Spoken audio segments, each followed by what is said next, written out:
नमस्ते विद्यार्थी मित्रांनो, आज आपण डायरेक्ट इनडायरेक्ट याच्यातला पहिला topic assertive sentences. Assertive sentences त्यांनाच स्टेटमेंट्स असेही म्हणतात. तर या असर्टिव्ह सेंटेन्सेसचं किंवा स्टेटमेंटचं इनडायरेक्ट मध्ये कसं रूपांतर करायचं, त्याचे काय नियम आहेत आणि त्याच्यामध्ये किती प्रकारची वाक्य येतात हे आपल्याला पाहायचं आहे. आणि मला आशा आहे की तुम्हाला हा टॉपिक पाहिल्यानंतर तुमच्या मनात जेवढे काही डाऊट्स असतील, जेवढ्या काही शंका असतील, त्या सगळ्या शंका दूर होतील.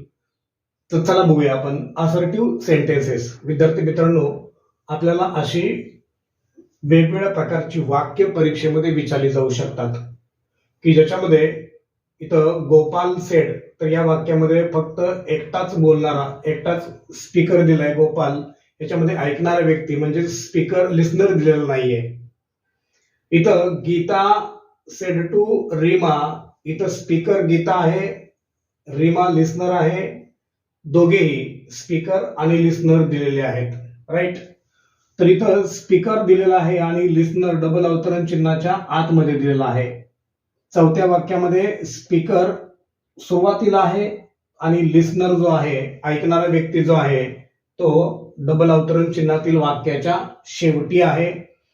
इथं डबल अवतरण चिन्हातील वाक्य सुरुवातीला दिलेलं आहे आणि स्पीकर आणि लिस्नर हे वाक्याच्या शेवटी दिलेले आहेत. सातव्या वाक्यामध्ये इथं बोलणारा व्यक्ती आय आहे आणि आठव्या वाक्यामध्ये, आता या सगळ्या वाक्यांमध्ये 1 ते 6 वाक्यांमध्ये जे रिपोर्टिंग वर्ब आहे, said, said to, said, said, said, तर हे रिपोर्टिंग वर्ब पास्ट टेन्स मध्ये आहे आणि या वाक्यामध्ये जे रिपोर्टिंग वर्ब आहे ते सिंपल प्रेझेंट मध्ये आहे.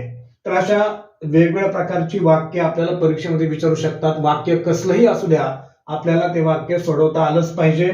आता मी जे काही सांगतोय त्या पद्धतीने आपल्याला वाक्य सोडवायचं आहे. इथं Gopal said I am playing with my friends, तर गोपाल हा स्पीकर आहे, सेड याला रिपोर्टिंग वर्ब म्हणायचं आणि हे डबल अवतरण चिन्हामध्ये जे वाक्य आहे, the sentence which is given in double inverted comma, याला रिपोर्टेड स्पीच असं म्हणायचं. तर आपल्याला ह्या डबल अवतरण चिन्हातील वाक्यावरनं आपल्याला वाक्याचा प्रकार कळतो. हे साधं वाक्य आहे, त्यालाच असर्टिव्ह सेंटेन्सेस किंवा स्टेटमेंट्स म्हणायचं, कारण याच्यामध्ये वाक्याच्या सुरुवातीला कर्ता आहे, मग क्रियापद आहे आणि मग पुढं सप्लिमेंट किंवा कॉम्प्लिमेंट दिलेला आहे, राईट. तर इथं सब्जेक्ट आहे, इथं वर्ब आहे म्हणजे कर्ता, क्रियापद आणि कर्म दॅट इज ऑब्जेक्ट दिलेला आहे. आणि म्हणून ज्या वाक्याची सुरुवात कर्त्यानं होते त्याच्यानंतर क्रियापद असतं त्याला साधं वाक्य म्हणतात, असर्टिव्ह सेंटेन्सेस म्हणायचं. आता assertive sentences, interrogative sentences, imperative sentences, exclamatory sentences आणि युनिव्हर्सल ट्रुथ टाइप सेंटेन्सेस किंवा आयडॉम्स अँड प्रोवर्ब्स असलेली वाक्य, असे वाक्यांचे वेगवेगळे प्रकार आपल्याला डायरेक्ट टू इनडायरेक्ट असं करायचे आहेत. तर त्यातला आपण पहिला प्रकार बघतोय विद्यार्थी मित्रांनो. चला बघूया. असर्टिव्ह सेंटेन्सेसचं आपल्याला इनडायरेक्ट मध्ये रूपांतर करायचंय. आपल्याला काही नियम पाळावे लागतात. तर इथं मित्रांनो, इथं पहिल्या वाक्यामध्ये Gopal said I am playing with my friends असं वाक्य आहे. तर आपल्या या पहिल्या वाक्यामध्ये बोलणारा गोपाल आहे आणि गोपाल कोणाला म्हणतोय, ऐकणारा कोण आहे हे दिलेलं नाहीये. तर दुसऱ्या वाक्यामध्ये गीता सेड टू रीमा, म्हणजे बोलणारी गीता आहे, ऐकणारी रीमा आहे, स्पीकर आणि लिस्नर दोघेही दिलेले आहेत. तिसऱ्या वाक्यामध्ये आपल्याला टीचर सेड सुमित, तर इथं सुमित हा डबल अवतरण चिन्हातील वाक्यात दिलेला आहे. चौथ्या वाक्यामध्ये बोलणारा सुरुवातीला आहे आणि ऐकणारा हा डबल अवतरण चिन्हातील वाक्याच्या शेवटी आहे. पाचव्या वाक्यामध्ये डबल अवतरण चिन्हातील वाक्य सुरुवातीला आलेलं आहे आणि कोण कोणास म्हणालं म्हणजे स्पीकर आणि लिस्नर हे वाक्याच्या शेवटी दिलेले आहेत. मित्रांनो, सहाव्या वाक्यामध्ये फक्त एकटाच बोलणारा व्यक्ती आहे आणि आय आहे आणि सातव्या वाक्यामध्ये बोलणारा व्यक्ती आय आहे आणि इथं जे रिपोर्टिंग वर्ब आहे ते वर्तमान काळात आहे, सिंपल प्रेझेंट मध्ये आहे. इथं जे रिपोर्टिंग वर्ब आहे said, said to, said, said किंवा इथं सेड, या बाकीच्या सगळ्या वाक्यांमध्ये रिपोर्टिंग बरोबर पास्ट मध्ये आहे, सिंपल पास्ट मध्ये आहे आणि इथं सिंपल प्रेझेंट मध्ये आहे. तर असं वेगवेगळ्या प्रकारची वाक्य आपल्याला परीक्षेत येऊ शकतात. कसल्याही प्रकारची जरी वाक्य आलं तरी आपल्याला कन्फ्यूज न होता आपल्याला नक्की असर्टिव्ह सेंटेन्सेसचं इनडायरेक्ट मध्ये कसं रूपांतर करायचंय ते आपण बघूया. आपण जर या चॅनलला नवीन असाल तर आपण सबस्क्राईब करा, लाईक करा, शेअर करा. तर आपल्याला हा व्हिडिओ खूप आवडेल आणि होप दॅट हा व्हिडिओ आपल्याला खूप मदत करेल. तर चला विद्यार्थी मित्रांनो, आपण असर्टिव्ह सेंटेन्सचं इनडायरेक्ट मध्ये कसं रूपांतर करायचं ते पाहूया. तर बोलणारा जो व्यक्ती असेल, ज्याचं नाव असेल किंवा सर्वनाम असेल, तर ते नाम किंवा सर्वनाम सुरुवातीलाच ठेवायचं. जर एकटाच बोलणारा व्यक्ती असेल, एकच असेल, ऐकणारा दिला नसेल तर तेच रिपोर्टिंग बरोबर ठेवायचं. इथं सेड दिलेला आहे आपल्याला वाक्यामध्ये, सेड तेच रिपोर्टिंग बरोबर ठेवायचं आहे. फक्त बोलणाराच वाक्यात दिला असेल तर रिपोर्टिंग बरोबर तेच ठेवायचंय. हा पहिला नियम आहे. मग गोपाल सेड, दुसरा नियम सांगतोय की दिलेल्या वाक्यामधला कॉमा काढायचा आणि डबल अवतरण चिन्ह काढून टाकायचं. आणि हे वाक्य आणि हे जे दुसरं वाक्य आहे डबल अवतरण चिन्हातील, ते दोन्ही वाक्य दॅट या कंजंक्शनने जोडायचे आहेत. साधी वाक्य असर्टिव्ह सेंटेन्सेस किंवा स्टेटमेंट जोडण्यासाठी म्हणजे कॉमा काढायचा, डबल अवतरण चिन्ह काढून टाकायचं आणि ही दोन वाक्य जोडण्यासाठी आपल्याला दॅट कंजंक्शन घ्यायचं आहे. मग झालं तर गोपाल सेड दॅट. आता हे जे आय आहे ते आय गोपालसाठीच वापरले. गोपाल मुलगा आहे म्हणून आय काढून गोपाल आयचं होतं ही. इनडायरेक्ट मध्ये आयचं होईल ही किंवा शी, परंतु गोपाल मुलगा आहे आणि गोपालसाठी वापरले म्हणून त्या ठिकाणी ही आलं. एमचं इनडायरेक्ट मध्ये होतं was. Gopal sed that he was playing with. आता इथं जे माय आहे हे माय सर्वनाम सुद्धा गोपालसाठी चालय. गोपाल म्हणतोय मी माझ्या मित्रांसोबत, आपण म्हणायचं तो त्याच्या मित्रांसोबत, आणि म्हणून मायचं होतं हीज फ्रेंड्स. तर मित्रांनो, आपल्याला हे अशा पद्धतीनं असर्टिव्ह सेंटेन्सचं इनडायरेक्ट मध्ये रूपांतर करावं लागेल. बोलणारा एकटाच असेल तर सेडचं सेडच ठेवायचं, कॉमा काढायचं, डबल अवतरण चिन्ह काढायचं, दोन्ही वाक्य दॅट न जोडायची. आणि जे काही बदल होतात, इथं रिपोर्टिंग बरोबर जर भूतकाळात असेल तर पुढील वाक्याचा टेन्स बदलायचा. हा चालू वर्तमान काळ आहे, दॅट इज प्रेझेंट कंटिन्युअस आहे आणि प्रेझेंट कंटिन्युअस हा पास्ट कंटिन्युअस मध्ये इनडायरेक्ट मध्ये बदलतो. सर्वनाम बोलणारा आणि ऐकणारा याच्यानुसार आपल्याला बदलावी लागतायत. आणि त्याच्यानंतर मग शेवटी असलेलं डबल अवतरण चिन्ह काढून पूर्णविराम द्यायचा आहे. चला तर मग आपण आता दुसऱ्या वाक्याकडे वळूया. इथं बोलणारा आणि ऐकणारा, Geeta is speaker and Reena is listener. बोलणारा आणि ऐकणारा दोघेही दिलेले आहेत. तर आपल्याला हे सेड टू जे रिपोर्टिंग वर्ब आहे ते काढून टाकायचं आणि रिपोर्टिंग वर्ब टोल्ड वापरायचं. बोलणारा आणि ऐकणारा हे दोघेही दिले असतील तर आपल्याला सेड टू काढून टोल्ड असं रिपोर्टिंग वर्ब असर्टिव्ह सेंटेन्सेस मध्ये वापरायचं आहे, हे लक्षात ठेवा. गीता टोल्ड रीमा. इथपर्यंत समजलं असेल सगळ्यांना. गीता टोल्ड रीमा. आता हे जे कॉमा आहे, डबल अवतरण चिन्ह आहे ते काढून टाकून जसं वरती आपण दॅट कंजंक्शन वापरलेलं आहे तसं या सेंटेन्सेस मध्ये, या सगळ्या सेंटेन्सेस मध्ये ही सगळी असर्टिव्ह सेंटेन्सेस आहेत, विधान वाक्य आहेत आणि त्या सगळ्यांमध्ये दॅट हे कंजंक्शनच वापरावं लागतं. गीता सेड टू काढलं, टोल्ड रीमा कॉमा काढला, डबल अवतरण चिन्ह काढलं, दॅट न वाक्य जोडलं. Geeta told Reema that. आता गीता म्हणते आम्ही, आपण म्हणायचं त्या किंवा ते, म्हणून वीचं इनडायरेक्ट मध्ये होतं दे. हॅवचं इनडायरेक्ट मध्ये होतं हॅड कंप्लीटेड. आवरचं इनडायरेक्ट मध्ये होतं देअर प्रोजेक्ट. आणि नावचं इनडायरेक्ट मध्ये होतं देन. आणि हे जे डबल अवतरण चिन्ह आहे ते काढून शेवटी पूर्णविराम द्यायला मात्र विसरायचं नाही. हाही महत्वाचा नियम आहे. तर आपल्याला दुसरंही वाक्य समजलं असेल तर आपण तिसऱ्या वाक्याकडे येऊया. Teacher sed Sumit I gave you homework yesterday. तर इथं गंमत अशी आहे की मित्रांनो, बोलणारा तर बाहेरच आहे वाक्याच्या, पण ऐकणारा डबल अवतरण चिन्हातील वाक्याच्या सुरुवातीला दिलेला आहे, तर तो आपल्याला बाहेर घ्यायचा आहे, डबल अवतरण चिन्हाच्या बाहेर काढायचा आहे. म्हणजेच वाक्य असेल टीचर, आता बोलणारा आणि ऐकणारा, स्पीकर अँड लिस्नर दोघेही दिलेले आहेत, तर अशा सिच्युएशन मध्ये आपल्याला हे सेड काढून टाकायचंय आणि तिथं टोल्ड असं रिपोर्टिंग वापरायचंय. टीचर टोल्ड सुमित, समजलं? हे कॉमा गेला, दोन्ही वाक्य दॅट न जोडायचे आहेत. That teacher told Sumit that. आता टीचर सुमितला म्हणतायत की मी तुला काल होमवर्क दिलं होतं. हे टीचर साठी आहे टीचरचं. आता इथं जेंडर, टीचर मस्क्युलाइन आहेत का फेमिनाइन आहेत, म्हणजे स्त्री आहे का पुरुष आहे याचा उल्लेख नाहीये, आणि म्हणून इथं आयच्या ऐवजी ही किंवा शी हे दोन्हीही सर्वनाम बरोबर आहेत. आता इथं जे वाक्य दिलेलं आहे, I gave you homework yesterday, हे सिंपल पास्ट मध्ये दिलेलं आहे, साध्या भूतकाळात दिलेलं आहे. इनडायरेक्टचा नियम असा आहे की दिलेलं वाक्य जर साध्या भूतकाळात असेल तर ते पूर्ण भूतकाळात बदलायचे, पास्ट परफेक्ट मध्ये बदलायचं, आणि म्हणून याचा पास्ट परफेक्टचा फॉर्म्युला आपल्याला येणं सुद्धा महत्वाचं आहे. म्हणून शी हॅड गिव्ह गेव गिवन, तर गिव्हचं V3 म्हणजे पास्ट पार्टिसिपल फॉर्म आहे, तो गिवन आहे. आपल्याला तिसरं रूप म्हणजे V3 पास्ट पार्टिसिपल, मराठीमध्ये भूतकाळी रूप वापरावं लागतंय. टीचर टोल्ड सुमित, दोन्ही वाक्य दॅट न जोडली, आईचं झालं ही किंवा शी.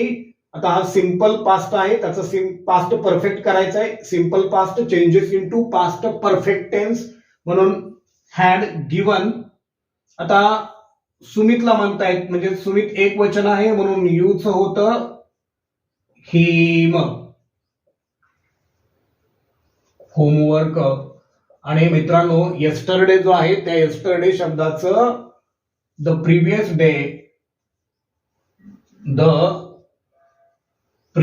डे अशा प्रकारे होतं, आणि शेवटीचं डबल अवतरण चिन्ह काढून पूर्णविराम द्यायला मात्र विसरायचं नाहीये.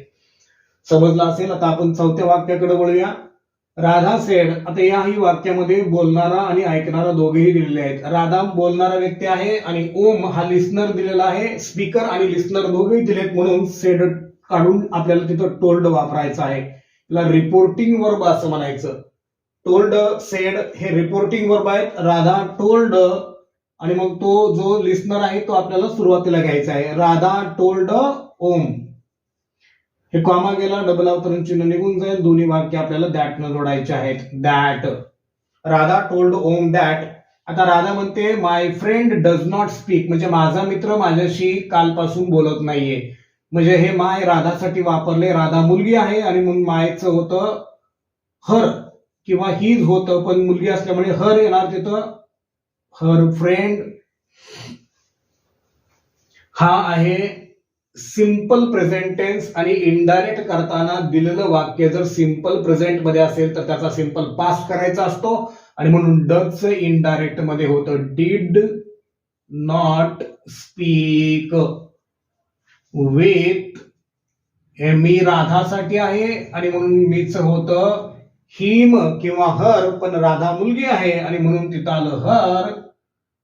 फ्रॉम येस्टरडेचं द प्रिव्हियस डे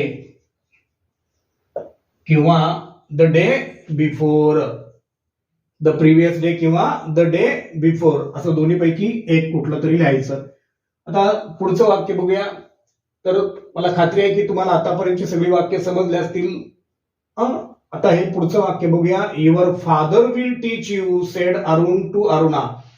आता इथं डबल अवतरण चिन्हातील वाक्य सुरुवातीला दिलेलं आहे आणि स्पीकर आणि लिस्नर जो कोणी आहे तो वाक्याच्या शेवटी दिलेला आहे. तर आपल्याला करायचं काय आहे, तर करायचं एवढंच की आपल्याला स्पीकर आणि लिस्नर वाक्याच्या सुरुवातीला घ्यायचं आहे, आणि मग स्पीकर आहे अरुण आणि दोघेही दिलेत, स्पीकर आणि लिस्नर दोघेही दिलेत, म्हणून वाक्यातलं सेड आणि टू काढून टाकून आपल्याला तिथं टोल्ड असं रिपोर्टिंग वर्ब वापरायचं आहे.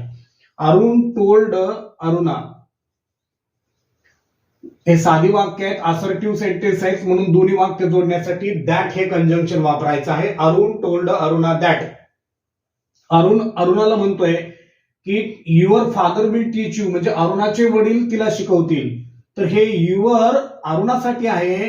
अरुणा ही मुलगी आहे आणि म्हणून युअरचं होतं इनडायरेक्ट मध्ये her father will changes in to would. विलचं इनडायरेक्ट मध्ये वुड होतं टीच. आता हे यू सुद्धा अरुणासाठीच आहे आणि ह्या यूचं होईल हर. आणि शेवटी असलेलं डबल अवतरण चिन्ह काढून टाकून शेवटी पूर्णविराम द्यायला विसरायचं नाही. पूर्णविराम सुद्धा तेवढाच महत्वाचा आहे. तुम्ही चुकून जर पूर्णविरामाच्या ऐवजी क्वेश्चन मार्क दिला, एक्सक्लेमेशन मार्क दिला तर तुमचं वाक्य चुकलं, किंवा काही दिलाच नाही तरी सुद्धा वाक्य चुकलं. So you have to give full stop at the end of the sentence. Do not forget to give full stop. पुढं 6वं वाक्य बघूया आपण मित्रांनो. I said I have planted mango sapling in our farm today. तर मित्रांनो इथं फक्त बोलणाराच व्यक्ती दिलाय आणि तोही आय आहे, म्हणजेच फर्स्ट पर्सन सिंग्युलर आहे. आता इथं जर बघितलं आपण तर गोपाल म्हणजे थर्ड पर्सन सिंग्युलर, तृतीय पुरुषी एकवचनी करता आहे. Geeta third person singular, teacher third person singular, Radha सुद्धा थर्ड पर्सन सिंग्युलर म्हणजे तृतीय पुरुषी एकवचनी सगळे करतात.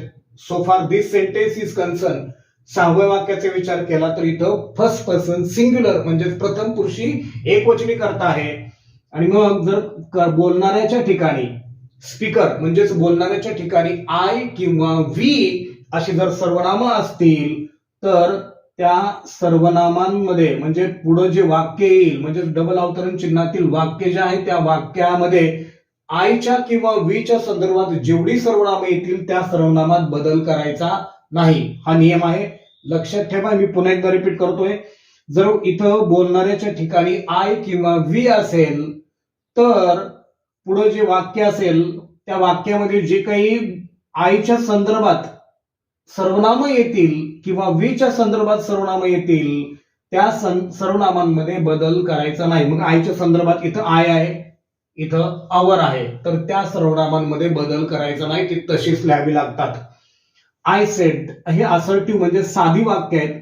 बोलणारा एकटाच आहे. बोलणारा एकटाच असेल तर तेच रिपोर्टिंग बरोबर ठेवायचं आहे. हे आपण सुरुवातीला बघितलं, तेच रिपोर्टिंग बरोबर ठेवायचं.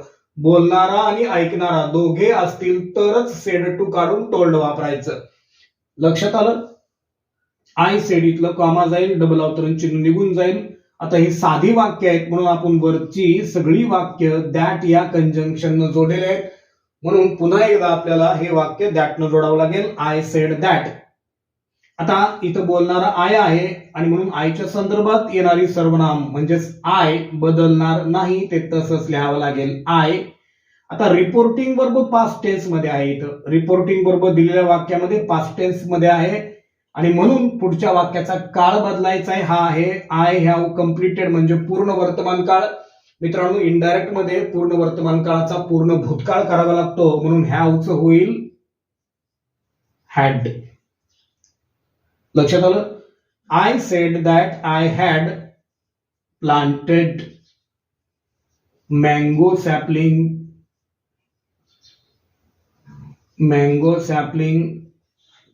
In R. आयच्या संबंधीमध्येच आर आहे त्यामुळं आवरचं आवर किंवा आरचं आरच होईल, त्याच्यामध्ये बदल होणार नाही. इन आर फार्म आणि टुडेचं इनडायरेक्ट मध्ये होतं that day. Today changes in to that day. आणि वाक्याच्या शेवटी पूर्णविराम द्यायला विसरू नका. शेवटी असलेलं डबल अवतरण चिन्ह काढून पूर्णविराम द्यायचा. आता आपण शेवटच्या वाक्याकडे बघूया मित्रांनो. इथं बोलणारा आय आहे, जसं इथं वरती पण आय आहे, इथं पण आय आहे. आयच्या संदर्भात येणारी सर्व नामं बदलायची नाहीत. म्हणजे आयच्या संदर्भात आय आले, माय आले, याच्यात बदल करायचा नाही. आणि दुसरी अजून एक इंटरेस्टिंग गोष्ट अशी आहे की जर रिपोर्टिंग वर्ब वर्तमान काळात किंवा साध्या भविष्य काळात असेल, सिंपल प्रेझेंट किंवा सिंपल फ्युचर मध्ये असेल तर वाक्याच्या काळामध्ये सुद्धा बदल होत नाही. मी नियम पुन्हा एकदा रिपीट करतो. बोलणाऱ्याच्या ठिकाणी आय असेल तर सर्वनामात आयच्या संदर्भात येणाऱ्या सर्वनामात बदल करायचा नाही. रिपोर्टिंग वर्ब जर साधा भविष्यकाळ म्हणजे सिंपल प्रेझेंट आणि साधा वर्तमान काळ सिंपल प्रेझेंट आणि साधा भविष्यकाळ सिंपल फ्युचर टेन्स याच्यामध्ये जर असेल तर वाक्याच्या काळात बदल होत नाहीये. म्हणून याचं उत्तर असेल आय से इथला कॉमा गेला, डबल अवतरण चिन्ह निघून गेलं. दोन्ही वाक्य आपल्याला दॅट या कंजंक्शन जोडायचे कारण सगळी असर्टिव्ह सेंटेन्सेस आहेत. दॅट आयचं आयच होईल, विलचं विलच राहील कारण आपल्याला रिपोर्टिंग बरोबर साध्या वर्तमान काळात आहे, काळ बदलायचा नाहीये. Do not change the tense if the reporting verb is in simple present. I will meet, मायचं मायच राहील, फ्रेंड. आणि टुमारोच मात्र आपल्याला बदलावं लागतंय द नेक्स्ट डे. शेवटी फुल स्टॉप द्या, डबल अवतरण चिन्ह काढून टाका. अशा पद्धतीने आपल्याला ही वाक्य सोडवायची आहेत. असर्टिव्ह सेंटेन्सेसचं इनडायरेक्ट आपल्याला अशा पद्धतीने करायचंय. आणि हा व्हिडिओ आपल्याला आवडला असेल, ही वाक्य हे नियम सांगितलेले आपल्याला उपयोगी होतील अशी अपेक्षा आहे. आपण जर या चॅनलवरती नवीन असाल तर सबस्क्राईब करा, लाईक करा, शेअर करा आणि जर काय आपल्याला ऍड करायचं असेल तर कमेंट सुद्धा करा. थँक्यू.